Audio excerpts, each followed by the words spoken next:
prophet Isaiah. Strengthen all weary hands, steady all trembling knees, and say to all faint hearts, courage, do not be afraid. Look, your God is coming, vengeance is coming, the retribution of God, he is coming to save you.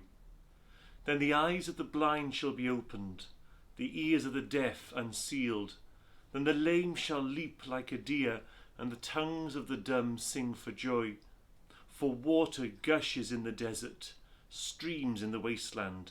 The scorched earth becomes a lake, the parched land springs of water. Hang on in there. Everything is going to be all right because God is coming. He's coming to set everything right. Yes, it has been tough going. Yes, you've suffered. Yes, you've had to sacrifice. Yes, much has been lost. But that's all over now. Look, here comes God. He's coming to save you. That's the message of today's reading from the prophet Isaiah. Courage, do not be afraid. Who doesn't need to hear words like that once in a while? Likewise, who doesn't need to hear that they are not alone, that God is with them? That's what Isaiah reassures us today. When John the Baptist doubted whether Jesus really was the promised Messiah, he sent his disciples to Jesus to ask. In answer, Jesus quoted this passage from Isaiah.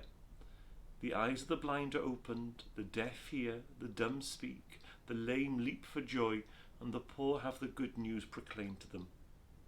Jesus wants us to know that he is the fulfillment of God's promise. He is the answer to our prayers. He is the health, peace and joy for which we all long. Jesus wants us to know that if we wait for him, he will come to us. In fact, he's already here. Advent is about waiting for the coming of Jesus, but it's also about stopping and taking the time to notice that Jesus is already here. He's already active in our lives. Advent is the time when we can learn to recognize Jesus as he comes to us each and every day, above all, when we dare to have hope. God bless.